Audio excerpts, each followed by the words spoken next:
नीलम मिश्रा जी, नोएडा से। श्री हरिवंश। महाराज जी, आपके चरणों में कोटि कोटि प्रणाम। महाराज जी, मेरा प्रश्न है कि यदि मनुष्य को उसके प्रारब्ध का अनुसार फल मिलता है, तो कोई मनुष्य किसी दूसरे मनुष्य के साथ कुछ गलत करता है, तो दोष गलत करने वाले मनुष्य को क्यों माना जाता है? जिस मनुष्य के साथ कुछ गलत हुआ हो उसके तो प्रारब्ध क्रियमाण भी तो है ना। क्रियमाण माने नया कर्म। तो वैसा थोड़ी कि प्रारब्ध से केवल चल रहा है, प्रारब्ध से केवल पशु चलता है, मनुष्य क्रियमाण भी करता है। नहीं महाराज जी, यदि कोई हमें कष्ट देता है तो ये मेरा प्रारब्ध ही तो है जी। लेकिन उसको क्यों दोष दिया जाता कि वो व्यक्ति खराब है? क्योंकि वो तुम्हारे द्वारा प्रेरित जो पूर्व का प्रारब्ध है उसे समन कर सकता था, वो आपको कष्ट नहीं दे सकता था, वो रोक सकता था। मनुष्य शरीर है, अब उसने वो तुम्हारे प्रारब्ध से प्रेरित होकर किया तो उसमें नया संस्कार बन गया। अंदर क्रोध आ रहा है किसी कारण से और उसको हम समन कर गए तो आपका प्रारब्ध क्षय हो गया और मेरा क्रियमाण नहीं बना। और अगर हमने गाली दे दी तो आपका प्रारब्ध क्षय होगा, मेरा क्रियमाण बनेगा, मैं अपराधी साबित होऊंगा क्योंकि मनुष्य हूं। पशु नहीं कि प्रारब्ध आया उस पशु को मार दे, नहीं। अगर हमारे अंदर आया है तो हम उसको सह सकते हैं, उसको रोक सकते हैं, भगवान के नाम के बल से उसको नष्ट कर सकते हैं। तो मनुष्य क्या करता है, भगवान का आश्रय तो लेता नहीं, प्रारब्ध के अनुसार बर्ताव करता है तो उसका नया संस्कार बन जाता है और उसे भोगना पड़ता है। जी। नरेंद्र ब्रह्मचारी जी, बलिया से। पूज्य महाराज जी, आपके चरणों में कोटि कोटि प्रणाम। महाराज जी, समस्त वेद पुराण उपनिषदों का सार क्या है तथा भगवत प्राप्ति की इच्छा रखने वाले साधक को ज्ञान की प्राप्ति कैसे हो? क्या वो वेद पुराण उपनिषदों का अध्ययन मनन करें या गुरु द्वारा उपदेशित मार्ग का अनुसरण करें? पहला प्रश्न है, समस्त शास्त्रों का लक्ष्य क्या है? समस्त शास्त्रों का लक्ष्य है देहाभिमान का नाश करके ब्रह्म तत्व में स्थित हो जाना। ब्रह्म तत्व क्या है? अपनी आत्मा, अपने आत्म स्वरूप में स्थित हो जाना। स्थूल शरीर, सूक्ष्म शरीर, कारण शरीर, तीनों शरीरों के राग का त्यागी ही आत्म स्वरूप में स्थित हो सकता है। जो तीनों शरीरों का देहाभिमानी जीव है, त्रिगुण माया में भ्रमित होता है, स्वरूप में नहीं। स्वरूप ही वेद शास्त्र उपनिषद में लक्ष्य है, आत्मस्वरूप। उसे ही कहा गया है ब्रह्म। भक्तजन कहते हैं भगवान, योगी जन कहते हैं परमात्मा। अब उसकी ज्ञान प्राप्ति का उपाय बिना सदगुरुदेव के नहीं। नायम आत्मा प्रवचनेन लभ्या न मेधया न बहुना श्रुतेन। आत्मबोध प्रवचन सुनने से नहीं हो जाता, आत्मबोध बहुत बुद्धिमान को नहीं हो जाता, आत्मबोध प्रवचन करने वाले को नहीं होता। आत्मबोध उसी को होता है जो करुणा में गुरुदेव अपनी कृपा दृष्टि से जिसे देख ले। तो गुरु कृपा ही केवलम, मोक्ष मूलम गुरु कृपा, ध्यान मूलम गुरु मूर्ति, पूजा मूलम गुरु पदम, मंत्र मूलम गुरु वाक्यम, मोक्ष मूलम गुरु कृपा। केवल बुद्धि से काम नहीं चलता क्योंकि बुद्धि प्रकृतिजन्य है। जब गुरुदेव कृपा करते हैं तो हमारी बुद्धि ब्रह्म में निष्ठा युक्त हो जाती है, ब्रह्मनिष्ठ ही आत्मबोध को प्राप्त होता है। तो गुरु कृपा के बिना चाहे शिव विरंच सम होई, गुरु बिनु भव निधि तरह न कोई। ऐसा कभी भ्रम न पाल ले कि हम उपनिषद पढ़कर तत्वज्ञानी हो जाएंगे या वेद पुराण पढ़ करके हम विद्वान होकर भगवत तत्व के ज्ञाता हो जाएंगे। इसमें अहंकार बना रहेगा और गुरु के चरणों की धूल जब माथे पर रखते हैं तो अहंकार नष्ट हो जाता है, तभी तत्वबोध होता है। रहुगणित तत्तपसा न याति न चिज्जया न निरूपणात् गृहाद्वा न छंदसा नहीं वो जलाग्नि सूर्यो बिना महत्पादर अभिषेकम। रहुगण को उपदेश देते हुए जड़ भरत जी महाराज कहते हैं, रहुगण ये सूर्य चंद्र अग्नि वायु की उपासना से तत्वबोध नहीं होता, ये गृहस्थ धर्म के पालन से भी नहीं होता, ये वेदों के स्वाध्याय न छंदसा, ये वेदों के स्वाध्याय से भी नहीं होता। कैसे होता है? बोले जो ब्रह्मबोध महापुरुष हैं उनकी चरण रज का सेवन करने से, बिना महत्पाद रजोभिषेकम। जो महापुरुष जन है उनकी चरण रज का जब तक अभिषेक नहीं होगा तब तक तत्व ज्ञान विशुद्ध नहीं होगा। महापुरुषों की कृपा, गुरुदेव की कृपा से ही तत्व ज्ञान। न छंदसा नहीं जलाग्नि सूर्यो बिना महत्पाद रजोभिषेकम। तो समझ में आया आपकी? शास्त्रों का लक्ष्य है कि हम गुरुदेव का चरण का आश्रय लेकर के फिर उनकी कृपा से शास्त्रों के रहस्य को समझ पाएंगे। शास्त्र ऐसे वर्णन करते हैं, पूर्व जाना चाहिए, छोड़ दिया, अब पूर्व से उत्तर मुड़ना है, ये अनुभवी महापुरुष तुम्हें बताएगा। कितना मुड़ना, फिर पूर्व जाना है। शास्त्र ने पूरा बोल दिया टोटल पूर्व जाना है, लेकिन बीच में कितने मोड़ हैं जो जा चुका है वो बताएगा कि यहाँ से पूर्व के बाद इतना उत्तर मुड़ना है, फिर इतना फिर पूर्व जाना है, फिर इतना दक्षिण मुड़ना है। तो ऐसे ही परमार्थ का जो मार्ग है वो बड़ा गूढ़ है, केवल पढ़ लेने से, शब्दार्थ पढ़ लेने से नहीं, उसका रहस्यार्थ क्या है वो तो गुरुजनों से ही समझ में आएगा। तभी लिखा है, प्रथम सुने भागवत भक्त मुख भगवत वाणी। किसी भगवत प्रेमी महात्मा के मुख से भगवान के तत्व की चर्चा सुने पहले और उसे गुने और उनके चरण रज की सेवा करे तो बात बने। चरण रज सेवा का तात्पर्य होता है अहंकार मिट जाना। ये जो मैं लगा है ये हट जाए, शुद्ध मैं रह जाए, मैं में कुछ लगने ना पावे, वो ब्रह्म है। और लग गया तो माया है।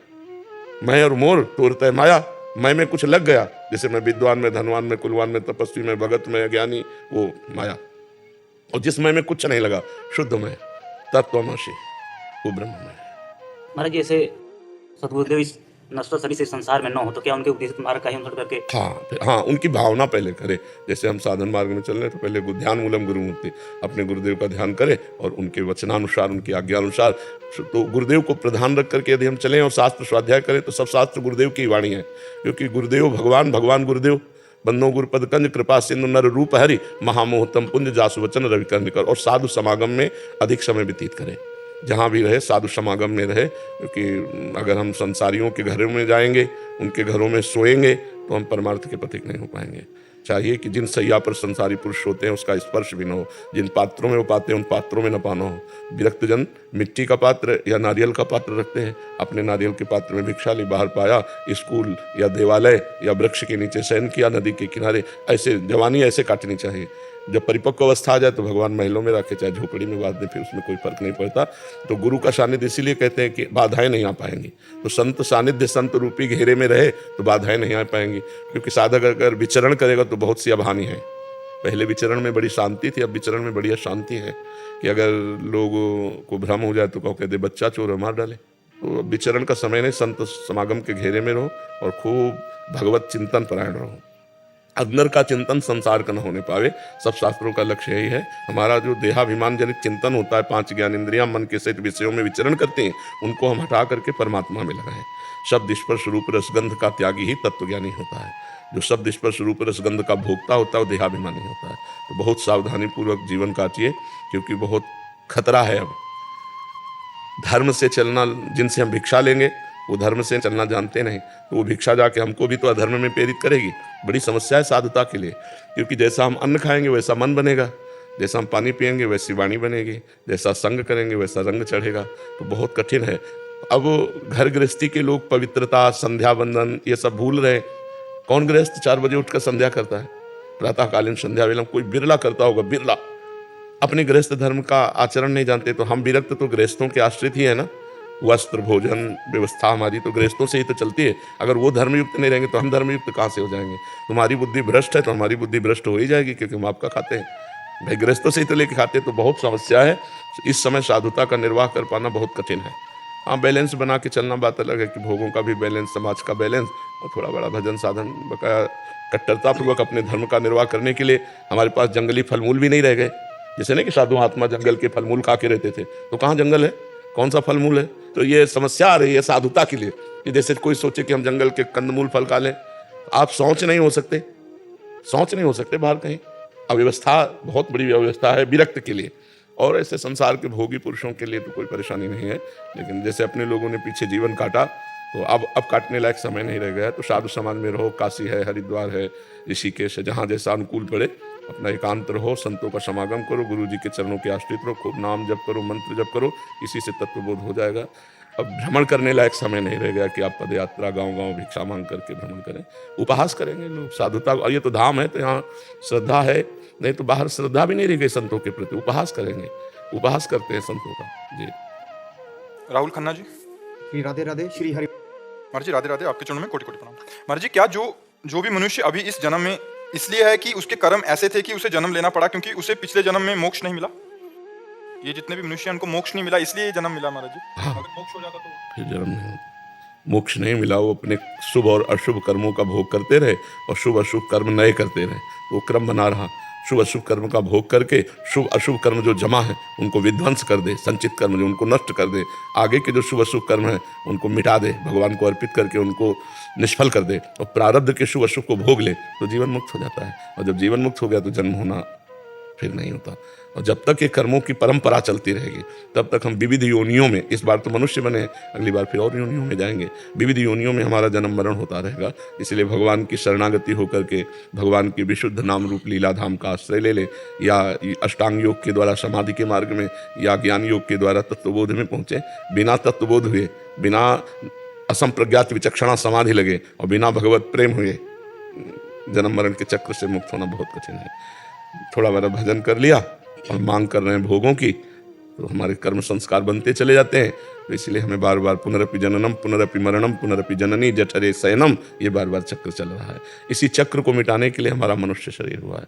अब संभाल लो, अब लो निशानी, अब ना नशे हो। महाराज जी, जब शास्त्र कहते हैं अवश्य में कृतम कृतम कर्म सुखा सुखम, जी। तो क्या पुण्य कर्म करने से पाप कर्म थोड़ा कटती है। नहीं नहीं नहीं, पुण्य कर्म अलग रहेगा, पाप कर्म अलग रहेगा। भोगने से ही कटेगा। भोगने से कटेगा, या भगवान की शरणागति होकर के नाम जप कर रहे तो कट जाएगा, पुण्य से नहीं होगा। दूसरा कोई उपाय नहीं। नहीं, दूसरा उपाय नहीं। सर्वधर्मान परित्यज्य माम एकम शरणम ब्रज, तो अहम त्वाम सर्व पापेभ्यो मोक्षयिष्यामि मा शुचा। भगवान कह रहे अहम त्वाम, मैं तुम्हें सर्व पापेभ्यो समस्त पापों से मुक्त कर दूंगा। वो कर सकते हैं, वो मालिक है। राष्ट्रपति जैसे मुकदमा हार गया हो, फांसी की सजा हो गई हो, तो एक चांस है, राष्ट्रपति माफ कर सकता है। तो भगवान अनंत ब्रह्मांडों के स्वामी हैं, वो कहते हैं तुम सब धर्म कर्तव्य कर्मों का त्याग कर केवल मेरा भजन करो, मेरी शरण में आ जाओ, तो मैं तुम्हारे समस्त पापों, नहीं तो अवश्य में भोक्तव्यम कृतं कर्म शुभाशुभम। जीव को अपने शुभ अशुभ कर्मों को भोगना ही पड़ता है। कर्म बड़ा बलवान है, उसे केवल भगवान मिटा सकते हैं, या शुद्ध ज्ञान मिटा सकता है। अब ये बहुत कठिन है, इसलिए भगवान का नाम जप करे, भगवान के चरण आश्रित हो जाए, तो वही कृपा करके क्षमा कर देंगे, बस ये बात है। रेवत जी बधाइयों से। महाराज जी आपके चरणों में कोटि कोटि प्रणाम। गुरुदेव मैं एक नाम पर नहीं टिक पाता, आपके श्री मुख से नाम महिमा सुनी तो राम नाम जपना शुरू कर दिया। फिर पूज्य राजेंद्र दास जी महाराज जी के मुख से सुना कि एक सियाजू का नाम 1000 राम नाम के बराबर है, तो सिया राम नाम जप करने लगा। कुछ दिन पहले पता लगा कि राम जी भरत जपते थे, तो अब सिया राम भरत जपने लग गया। महाराज जी अब मतलब आगे का डर है। हम कहते हैं राधा राधा नाम जपने से करोड़ों नाम अलग, राधा नाम है, क्योंकि स्वयं हरि जपते हैं, हरि रसना राधा, तो अब सिया राम भरत राधा। फिर श्री पार्वती जी कहती है, सती जी कहती है कि शिव, ये 2 अक्षर नाम अनंत महिमाशाली, तो सिया राम राधा शिव। फिर कोई और मिले तो फिर आगे और जोड़ते, तो पूरा लंबा मंत्र पूरा तैयार हो जाए। कोई एक नाम पकड़ लो, सब है। आप सच्ची मानो, जो राम नाम की महिमा है, वही सिया नाम की महिमा, वही हरि नाम की महिमा, वही कृष्ण नाम की महिमा, वही राधा नाम की महिमा, भगवान के अनंत नाम है। इसीलिए गुरुदेव के मुख से लिया जाता है कि अगर गुरुदेव ने कह दिया राम राम, तो हमारे लिए सब कुछ राम राम है। गुरुदेव ने कह दिया राधा राधा, तो हमारे लिए राधा राधा है। तो ऐसे फिर मन भटकता नहीं कि हमको तो अधिकार नहीं है सब जपने का, हमारे गुरुदेव ने हमको कहा है राधा राधा जपो, हम राधा राधा जपते हैं। इसीलिए श्री गुरुमुख का जो नाम दिया हुआ होता है बड़ी जल्दी सिद्ध हो जाता है। ऐसे नहीं महिमा सुनते सुनते जीव भटक जाता है। अब आप महिमा सब संतों की अलग अलग अनुभूति है ना, ऐसे ही भगत थे तो ज्ञानी पुरुष के पास गए तो उन्होंने कहा शिवोहम, तो शिवोहम जपने लगे। जब भगत के पास गए, प्रेमी भक्त के पास, तो उसने कहा दासोहम। वो बड़े परेशान हो गए कि अब हम शिवोहम जपे कि दासोहम जपे। तो शिवोहम और दासोहम दोनों उसी परमात्मा के लिए है, पर हम चल तो एक मार्ग में सकते हैं ना, शिवोहम और दासोहम एक मार्ग में चल सकते हैं। दास है प्रेम भक्ति और ये है ज्ञान अभेद भक्ति। तो हमको समझना होगा कि हम 2 मार्ग एक साथ नहीं चल सकते, एक मार्ग चल सकते हैं। सियाराम पकड़ो तो आंख मूंद के सियाराम सियाराम सियाराम सियाराम, कुछ नहीं, सब महिमा सुनो, लेकिन बस सियाराम सियाराम सियाराम, तो पार हो जाओगे। नहीं तो जहां जहां सुनोगे, जो जो सुनोगे, क्या क्या जपोगे, कहां कहां तक जपोगे, कितना जपोगे, है कि नहीं। हाँ, अब उसमें भक्तमालिनी जी में लिखा है कि 1,00,000 बार हरि हरि कहे, 1 बार हरिदास। अब बताओ क्या करोगे, है अब से तो अब कैसे जोड़ोगे तुम, सिया राम राधा हरिदास, कितना 1,00,000 बार हरि हरि कहे और 1 बार हरिदास। भैया ये नाम महिमा है।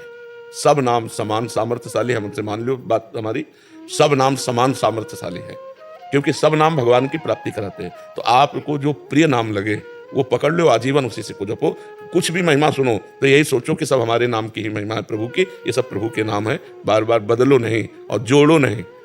हम ये जरूर कहते हैं कि सिया राम जपो, मतलब युगल नाम बहुत माधुरी है इसमें। तो सिया राम सिया राम सिया राम, बस इसी में भरत जी प्रसन्न, इसी में हनुमान जी प्रसन्न, इसी में पूरा जगत प्रसन्न। जा पर कृपा राम की हुई, ता पर कृपा करे सबको हुई, बस ऐसा मान लो, ठीक है। गुरुदेव महाराज जी, मैं पहले शिव जी की भक्त थी, अब राधा रानी ने कृपा करी है, उनका प्रेम है, तो अब मैंने मंत्र छोड़ दिया शिव जी का, तो उसका दोष लगेगा, मैं क्या करूं। नहीं, भगत से नहीं होता। गुरु मंत्र लिया है, लिया था मंत्र, लिया था, पर थोड़ा कुछ दोष दृष्टि हो गई थी। तो मंत्र में क्या दोष दृष्टि, मंत्र किया था पर अब आस्था श्री जी में है। भाई जब तक हम अपने गुरु पर श्रद्धा नहीं रखेंगे, हमारी बात लिख लो, तब तक हम किसी भी महापुरुष से जुड़े उनसे श्रद्धा नहीं टिकेगी। अपने गुरुदेव में श्रद्धा रखते हुए, जब रस की भावना में कि बहुत दिन से भगवान शिव का मंत्र जप रहे हैं और उन्होंने कृपा करके अब राधा रानी की तरफ भेजा, तो ऐसे मार्ग से हम चल सकते हैं। लेकिन अपने गुरु पर दोष दर्शन करके, मंत्र की अवहेलना करके फिर हम ऐसे, तो ऐसे इन पर भी अश्रद्धा हो जाएगी, ऐसे ये मार्ग भी बाधित हो जाएगा। क्योंकि गुरु साक्षात परब्रह्म है। क्या टीचर की योग्यता को विद्यार्थी जान पाएगा क्या? तो क्या गुरु की महिमा को हम लोग जान पाएंगे क्या? तो हम गुरु पर दोष दर्शन क्या करते हैं? तो अगर कामी तुम्हें दिखाई दे रहे हैं तो मेरा दोष दर्शन है, लोभी दिखाई दे तो मेरा दोष दर्शन। गुरु साक्षात परब्रह्म, पहले मान के देखो।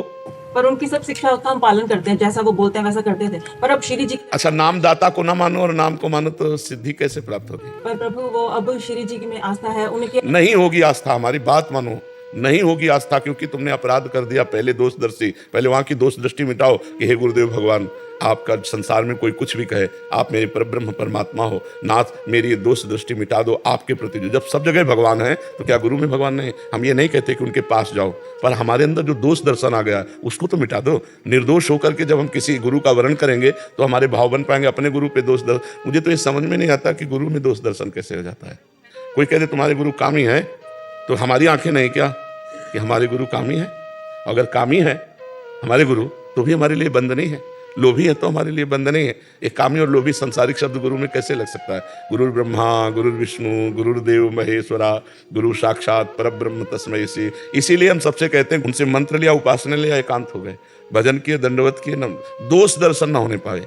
अगर हमारा नजदीक रहने से दोष दर्शन होता तो दूरी बना लेना चाहिए और कभी गुरु की निंदा नहीं करनी चाहिए। बड़ा मुश्किल है इस माया से पार होना, और भगवान गुरु रूप में आए हैं, अब वो कोई लीला करें, हमें बर्दाश्त नहीं हो रही वो लीला तो हम दूरी हो जाते, पर उन पर दोष दृष्टि नहीं करते। ये बात समझनी चाहिए। अभी गुरु मंत्र जपो जो गुरु जी ने दिया, और रोज सुबह शाम गुरु जी को प्रणाम करो, उन्हीं को। वो तो पंचाक्षर मंत्र है। तो अब क्या सस्ता समझती हो क्या पंचाक्षरी मंत्र? विश्व ब्रह्मांड को हिला के रख दे इतनी सामर्थ्य पंचाक्षरी मंत्र में। अब मैंने शिव बाबा से ही प्रार्थना की थी कि मेरे को इधर प्रेम भक्ति दो, तो इधर का मार्ग दे दिया उन्होंने। अब सारा प्रेम इधर। हाँ, अभी क्या हुआ, अभी की चर्चा में आपकी जबान से गुरु के प्रति दोष दृष्टि आई, तो आप पहले इसका समाधान करो कि हमारे गुरु साक्षात परब्रह्म में बिल्कुल दोष दृष्टि नहीं करती, ऐसी भावना रखनी चाहिए।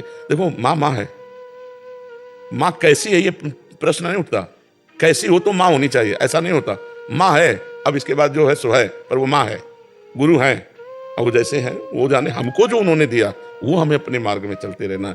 गुरु की निंदा करने वाला कभी भी किसी भी सतमार्ग में जाए वो सफल नहीं हो सकता, क्योंकि गुरु तत्व तो भगवान है, भगवान ही गुरु है, दूसरा कोई नहीं है। तो देखो हमें अपने गुरु में भाव रखना है, हमें गुरु से भाव विमुख नहीं होना।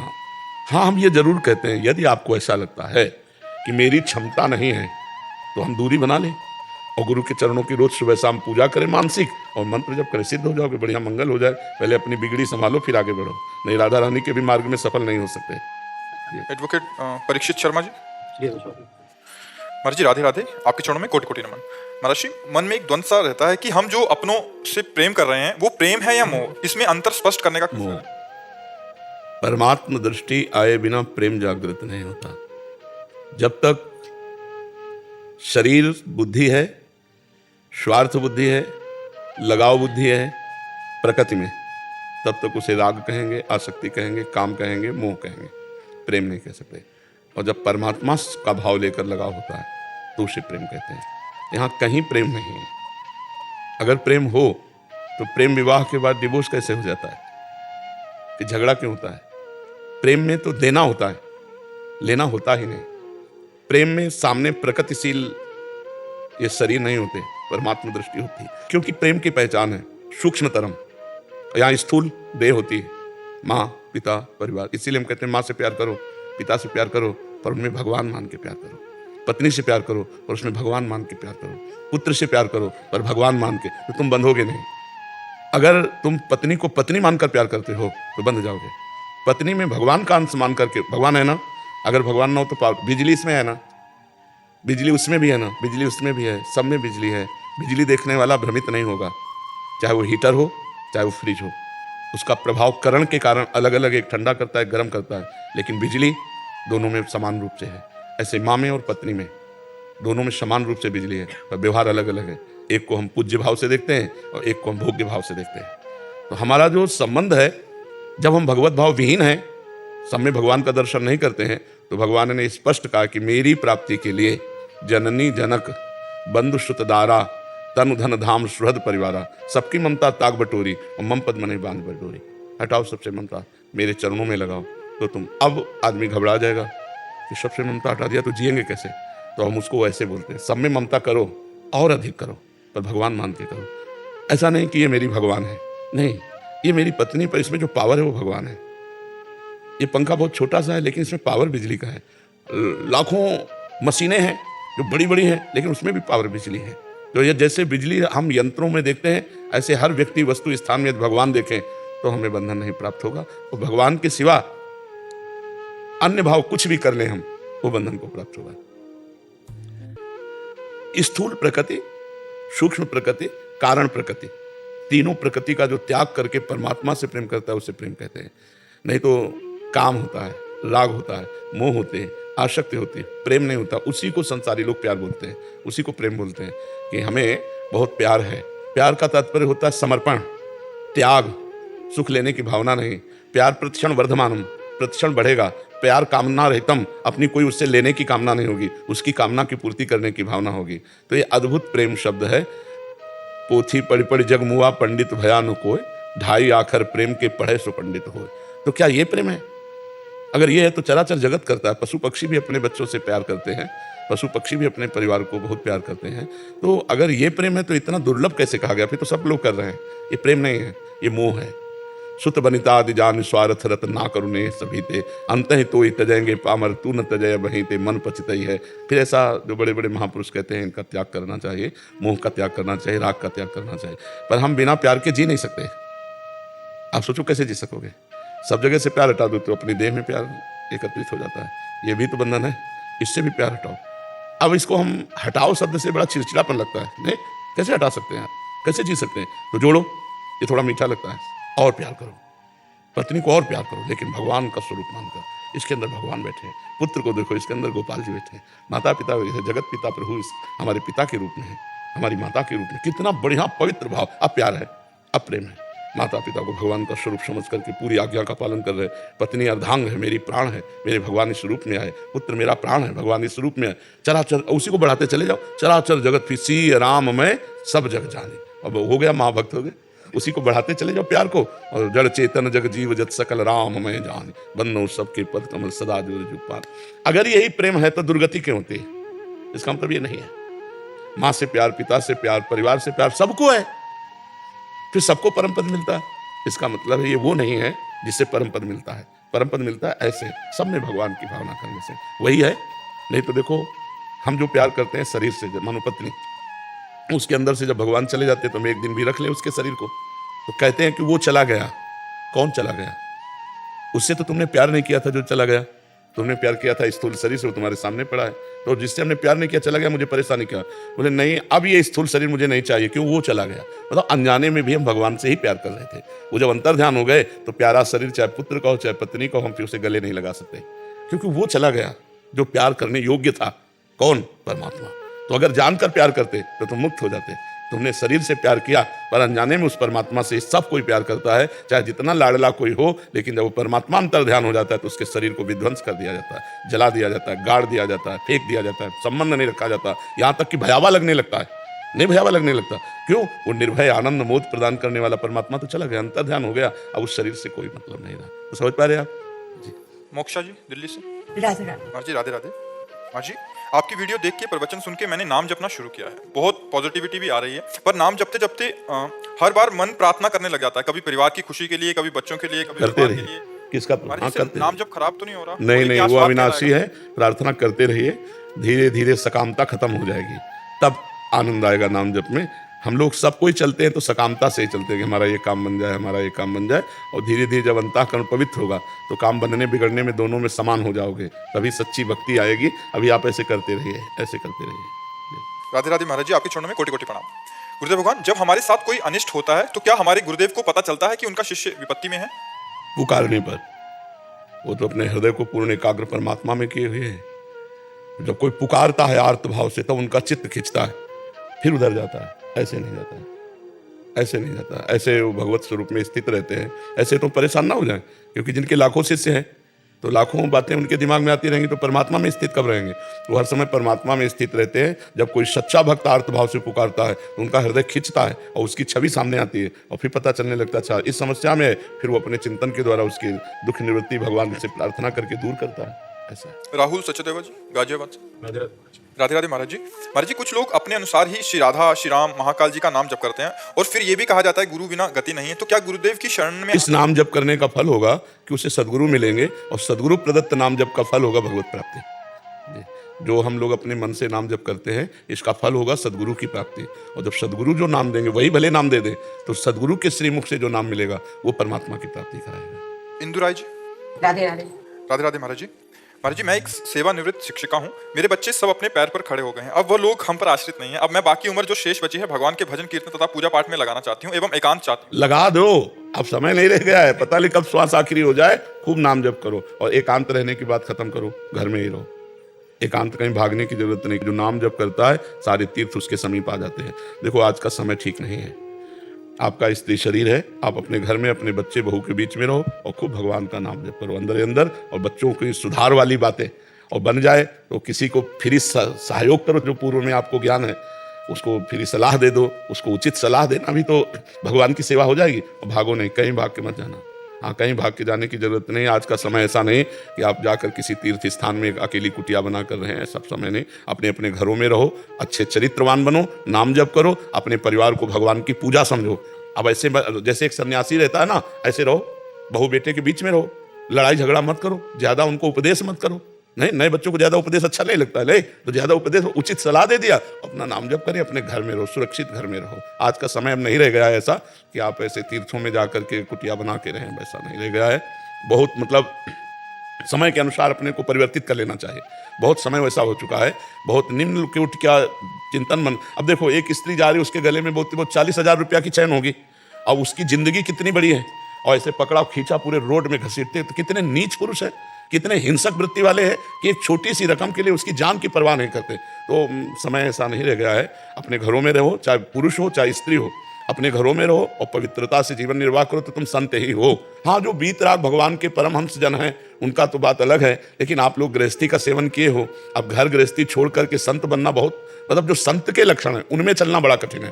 तो अब ऐसे हमें लगता है कि जो पूरी जीवन आयु अपने गृहस्थी में व्यतीत की, तो घर में ही रहकर भजन करते हुए संत भाव से वहां रहते हुए अपना जीवन व्यतीत करना चाहिए। नहीं तो बहुत कठिन समय है, बहुत कठिन समय है। आप उसको अगर देखें तो आओगी परमार्थ के लिए, और परमार्थ बनना मुश्किल हो जाएगा। वहां भजन ठीक हो रहा है, यहाँ भजन होना ठीक मुश्किल पड़ जाएगा। तो भजन करो अपने घर में बैठ करके।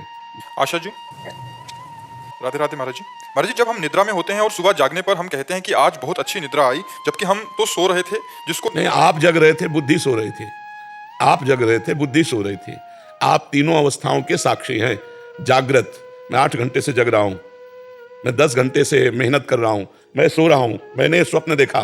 तो जो मैं है वो इनका साक्षी। जागृत, स्वप्न, सुषुप्ति, तीनों अवस्थाओं का जो साक्षी है वो तू है। लेकिन तू अपने को आत्मस्वरूप न जानकर पुरुष या स्त्री समझता है। इसी भाव से तू बंधन को प्राप्त है। न तू कभी सोता है, न कभी जागता है, न कभी स्वप्न में होता। तू भगवत स्वरूप है जो सोने, जागने और स्वप्न की अवस्थाओं का साक्षी है। वो तू परमात्मा स्वरूप है। पर जीव जान नहीं पाता ना, वह ज्ञानवश अपने को स्त्री या पुरुष मानकर सोने या जागने या पाप कर्म या पुण्य कर्म करने का कर्ता मान लेता है। इसी से उसका बार बार जन्म मरण होता रहता है। अगर वो अपने को साक्षी मान ले तो अभिमुक्त हो जाए, अभिमुक्त हो जाए। पर साक्षी मान नहीं पाता ना, क्योंकि आसक्ति देह में है। तुम अपने को स्त्री या पुरुष मानकर साक्षी नहीं हो सकते, हम आत्मस्वरूप मानकर अपने को साक्षी हो सकते। समझ पा रहे हो?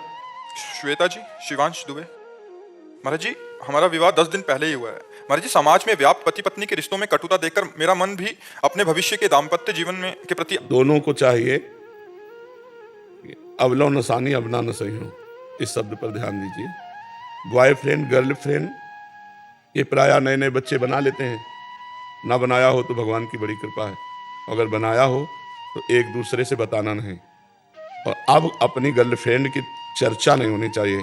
बातचीत तो देखना तो अलग बात, अपने बॉयफ्रेंड की चर्चा नहीं होनी चाहिए। नया जीवन समझो, ब्याह हो जाने पीछे जो गलतियां हुई, मतलब आप लोगों में ना होंगी, लेकिन जिनमें भी हो, वो एक खटास वहीं से पैदा शुरू हो जाएगी। तो हमारे नए जीवन में खटास ना पैदा होने पावे, कटिंग कोई हमारी भावों की ना होने पावे, इसलिए हमको अपनी बात पूर्व जन्म की मानकर उसे छोड़ देना। अब नया जन्म क्या, अपनी पत्नी से अनुराग करे, अपने पति से अनुराग करे, और एक दूसरे की घर गृहस्थी की गलतियों को क्षमा करे। जैसे त्रुटियां हो जाती हैं, उसमें नाराज हो जाते हैं, तो एक नाराज हो तो दूसरा शांत हो जाए। जब वो शांत होता उस बात को निर्णय कर ले, मारपीट लड़ाई झगड़ा ना करे। और पत्नी को चाहिए कि पति की प्रसन्नता के लिए सास ससुर की, अपनी नंद की, अपने देवर की धर्मानुसार सेवा करे, जिससे पति को प्रसन्नता प्राप्त हो। और पत्नी के लिए पति को चाहिए कि मेरी अर्धांग है, अर्धांग का मतलब जिससे मेरा आधा शरीर है, तो हम उसकी हर कामना की पूर्ति करें। और उसका हाथ हमने लिया है, तो अगर वो 100 गलतियां भी करे हमारे सामने, तो भी हम उसे क्षमा करके प्यार ही देंगे, डांट फटकार नहीं लगाएंगे। तो कभी विच्छेद हो ही नहीं सकता संबंध। अब जैसे ब्याह हुआ, अचानक आपने देखा है कमरे में एकांत में बात, किससे बात कर रहे हो? नहीं, किसी से नहीं। अब आप भले अपनी मौसी से बात कर रहे हो, और वो दिमाग में कीड़ा छा जाए, नहीं मोबाइल लाइए, नहीं नहीं हम नहीं देंगे। अब कुछ नहीं है, कोई गलत नहीं हो तुम दोनों में, लेकिन दोनों के दिमाग में अब पैदा हो जाएगा। किससे बात कर रही थी तुम? हाँ देख लीजिए, हम अपनी मौसी से बात कर रहे थे। अच्छा तो ठीक है, कोई भी ऐसा छुपाव क्षेत्र न रह जाए। भले आपका मौसी का लड़का है वो, लेकिन ब्याह हो गया तो अब आपको पति से अनुमति लेके कि वो आया हुआ है, आप कहें तो मैं बात कर लूं, आप ना कहें तो मुझे कोई जरूरत नहीं, क्योंकि आपकी अधीनता पति के प्रति होनी चाहिए। हमारे किसी भी आचरण से हमारे पति को संशय न हो, ऐसे ही पति को चाहिए कि हमारे किसी भी आचरण से हमारी पत्नी को संशय न हो, तो हमारा जीवन निर्वाह हो जाएगा। नहीं तो छोटी, आजकल बहुत छोटी बुद्धि है, छोटी छोटी बातों में संबंध विच्छेद हो जाता। संबंध विच्छेद हो गया तो जीवन किस काम का। बहुत सावधानी से चले, कोई ऐसी हरकत दोनों के बीच में नहीं होनी चाहिए कि दोनों का मन मुटाव हो, कभी ऐसा नहीं होना चाहिए। एक दूसरे को फाइनल अपनी पूरी वृत्ति रख देनी चाहिए खोल के। अगर उस संशय में, देखो आप पता लगा लीजिए ये हमारा अमुक रिश्तेदार है, मुझसे बात कर रही थी या कर रहे थे, हमारा कोई संबंध ऐसा नहीं, क्योंकि ये बातें अंतर में जब बैठ जाती हैं तो फिर प्यार करते हुए भी वो संशय बना रहता है, और वो संशय ऐसा पुष्ट हो जाता है कि फिर आगे चल करके मन मलिन हो जाता है। इसलिए दोनों लोग सावधान रहिए, पीछे जो कभी कुछ तो उसको भूल जाइए, आगे नया जीवन आपका मंगलमय हो, और भगवान का नाम जप कीजिए, थोड़ी देर दोनों मिलकर भगवान की पूजा कीजिए, जिससे भगवान आपके जीवन को मंगलमय रखें, क्योंकि आराधना अत्यंत आवश्यक है। जैसे आप पवित्र आचरण करोगे तो आपकी जो संतान होगी वो पवित्र आचरण वाली बनेगी। आप ही नींव हैं, आगे की जो हमारी पीढ़ी है उसकी नींव है। आप नाम जप करते हुए, भगवान का चिंतन करते हुए जीवन व्यतीत करेंगे तो आपकी संतान बलवान, बुद्धिमान, तेजो में होगी। आप गंदे चिंतन, गंदा आचरण, गंदा व्यवहार, वैसे गंदे व्यवहार वाले बच्चे होंगे। महाराज जी, आपने बहुत सूक्ष्मता से इस टॉपिक को अपने उत्तर दिया है महाराज जी। महाराज जी, प्रायः ऐसा बहुत जगह हो रहा है, नासमझी के कारण फिर बहुत सारा संधि विच्छेद, और ये बहुत प्रायः बहुत बड़े स्तर पे हो रहा है महाराज जी। रोज प्रश्न आते हैं बहुत। हाँ, क्योंकि बहुत गंदगी फैल रही है। हर बच्चा, बॉयफ्रेंड, गर्लफ्रेंड, बेविचार, गंदी बात, नशा, ये सब। अब हम कहते हैं कैसे गृहस्थ धर्म का। देखो, आप भले गर्लफ्रेंड बनाए हो, लेकिन आपको वो लड़की पसंद नहीं है जो दूसरे को बॉयफ्रेंड बनाए हो। आप बताओ, ईमानदारी से बताओ। आप भले बॉयफ्रेंड बनाए हैं, लेकिन आपको वो पति चाहिए जो केवल आपसे प्यार करे। ऐसा कैसे हो सकता है? आप अपना चरित्र दूषित रखें, आपको चरित्रवान मिले, ऐसा कैसे हो सकता है? पहले तुम पवित्र और ईमानदार बनो, तब फिर दूसरे के लिए पवित्र और ईमानदारी की बात करो। और आजकल ये बहुत ही हवा चल रही बॉयफ्रेंड गर्लफ्रेंड वाली, नहीं चल रही। यहाँ तक कि एक और नाटक चल पड़ा है, लिव इन रिलेशन। अब बताओ ये क्या है? लिव इन रिलेशन क्या है? ऐसा कैसे हो सकता है? ऐसा कैसे जीवन हो सकता है? आप विचार करो। ये भारत है यार, भारत की एक मर्यादा है, ये धार्मिक देश है। ये कोई ऐसा नहीं कि अन्य देशों जैसा हो कि जब मनावे जिसके साथ मनावे आप चली जाओ, ऐसा नहीं है। ये चरित्रवानों का देश है, यहाँ एक अलग महिमा है। हम भारतवासी किसी अन्य का अनुकरण नहीं करते, अन्य हमारा अनुकरण करे। हम धर्म से चलने वाले लोग हैं, पर आज वो अन्य का अनुकरण होने से गंदी बात आई। अपने देश की कहीं भी जो लिव इन रिलेशन या बॉयफ्रेंड या गर्लफ्रेंड, हम कहते फ्रेंड बनाना पाप नहीं है, लेकिन बेविचार करना पाप है। जब तक आप एक दूसरे का जीवन निर्णय न कर ले कि हम समर्पित एक दूसरे को आजीवन, तब तक आप उसके चरित्र को दूषित मत कीजिए। पर ऐसा कहाँ होता है?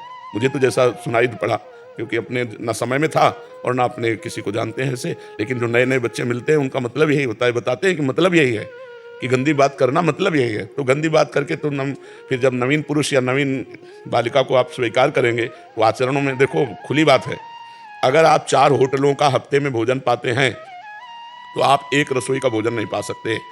आपको 4 होटलों की चाट दौड़ाएगी बाहर। तो जब ये रसेंद्रिय है तो जनेंद्रिय। फिर अगर 4 पुरुषों से तुम्हारा मिलने का स्वभाव रहा है तो तुम एक पुरुष में नहीं टिक सकती। अगर 4 लड़कियों से मिलने का स्वभाव रहा है तो एक लड़की में नहीं टिक सकते। अब गृहस्थी तुम्हारी क्या होगी?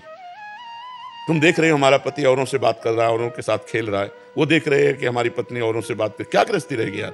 गृहस्थी तो तब होती जब एक दूसरे से प्यार होता। मेहनत करके पूरे दिन आया और मुस्कुराकर उन्होंने स्वागत किया और दोनों घर गृहस्थ, तो वो जीवन लगा कि हाँ यार कोई जीवन है।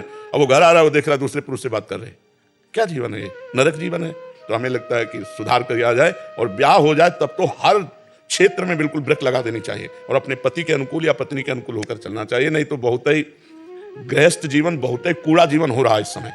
हर दूसरे दिन महाराज जी अदालत में केस आता है हमारे पास, हर दूसरे तीसरे दिन केस आता है। आप तो वकील हो, आपको तो पता ही। सैकड़ों की तादाद में हमारे पास केस आ चुके हैं पिछले 3 साल के अंदर। हाँ बिल्कुल। महाराज जी, एक और सूक्ष्म विषय आपके समक्ष रख रहे हैं महाराज जी। जैसे विवाह हो गया, एक पत्नी का या एक पति का भाव ठीक है, बट दूसरे जने का भाव ठीक नहीं है, तो ज्यादा घुल मिल के बातचीत करना अकेले में, वो भी एक बड़ा धर्म संकट हो सकता है।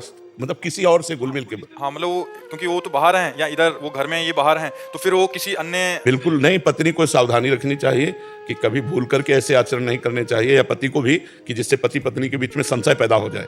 क्योंकि संशय हो गया तो फिर कितने दिन टिक पाओगे, एक जगह कितने दिन टिक पाओगे, संशय नहीं होना। तभी तुम कह रहे हैं ऐसी माया का प्रभाव चल रहा है कि माता पिता पुत्र में संशय, पति पत्नी में संशय, मतलब विश्वास हटता चला जा रहा है, विश्वास हटता चला, बिना विश्वास के सब धूल है, सब धूल हो जाता है जीवन। गृहस्थ जीवन कितना सुंदर जीवन है, आप एक सद्भावना में देखो तो कितना सुंदर जीवन है। माता पिता की सेवा कर रहे हैं, मेहनत करके धन कमा रहे हैं, पत्नी के साथ खुशी है, छोटे छोटे बच्चे राजी खुशी से, ये कितना सुंदर सेवा बन रही भगवान की। अब उसी में ये सब गंदी बातें तो सब कूड़ा हो जाता है। इसके लिए शास्त्र स्वाध्याय करो, सत्संग सुनो, नाम जप करो, जिससे बुद्धि पवित्र हो, हमें पता चले क्या करना चाहिए क्या नहीं करना चाहिए। तलाक और डाइवोर्स तो वैसे भी सनातन में नहीं। नहीं, इसका गाँव में कभी सुना ही नहीं ना, गाँव में कभी हुआ नहीं, कभी सुना ही नहीं, ये तो आप सुनने को। हाँ, कितनी बड़ी, आप देखो कितनी बड़ी समर्पण वृत्ति होती थी। हम अपने सामने की बात कर रहे हैं कि लड़का कभी लड़की को देख नहीं सकता जिसके साथ ब्याह हुआ है, लड़की लड़के को नहीं देख सकती, ताऊ दादा काका आसपास के लोग ब्याह करके तय करके। कितनी बड़ी क्षमता कि अपने ताऊ काका बाबा दादा के द्वारा पसंद किया हुआ ब्याह आजीवन हमें निर्वाह करना है, विश्वास कर लिया, विश्वास कर लिया कितना। और कभी डिवोर्स नहीं सुना, कभी तलाक नहीं सुना, और तो प्रेम विवाह होता है बातचीत करके, तो फिर भी तलाक हो जाता है, तो क्या विवाह हुआ। राजीव अग्रवाल जी, रांची से। राधे राधे। राधे राधे महाराज जी। महाराज जी, मुझे शिव जी में ही बचपन से प्रीति है। महाराज जी, मैं और शिव जी की भक्ति को पुष्ट करने के लिए क्या क्या करूं? नाम जप करो निरंतर, शाम सदाशिव शाम सदाशिव शाम सदाशिव। हाँ, और रोज अभिषेक करो, भगवान शंकर करते हैं। हाँ, रोज अभिषेक करो, नाम जप करो, किसी की निंदा मत करना। और भगवान शंकर को सर्वस्व मानने वाला निश्चित भगवान के प्रेम को प्राप्त होता है। हाँ, उनकी कृपा से। तो जब शंकर जी की बात आती है तो हृदय एकदम ऐसे, क्योंकि उन्हीं की कृपा से सब मिला है ना। हाँ, आज शिवरात्रि भी है। जो भगवान शंकर का आराधन करता है तो भगवान शंकर उस जीव के अहंकार का नाश कर देते हैं। अहंकार ही जन्म मरण चक्र का हेतु है, और भगवान शिव की कृपा से जब अहंकार नष्ट हो जाता है तो भगवान की विशुद्ध भक्ति उसके हृदय में जागृत होती है। भगवान शिव परम वैष्णवाचार्य हैं, सर्वसमर्थ भगवान होते हुए भी देखो भगवान श्री हरि का चरणामृत गंगा जी अपने माथे पे धारण किए हुए हैं।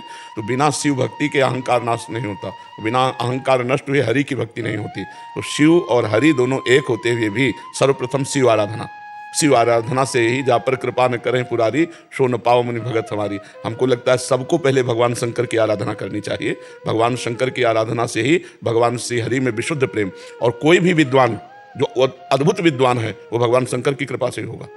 कोई भी उत्तम सदगति अगर हुई वो भगवान शंकर की कृपा से होगी। तो भगवान शिव बहुत करुणा में है, करुणावतारम ही है, तो उनकी आराधना करनी। और उनकी आराधना में खास बात ये है, एक लोटा जल और धतूरे का फल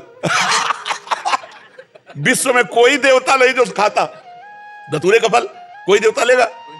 हाँ, धतूरे अकौड़ा का फूल उन्होंने चुनकर के ऐसी सेवाएं ली कि किसी को कोई तकलीफ ही न पड़े।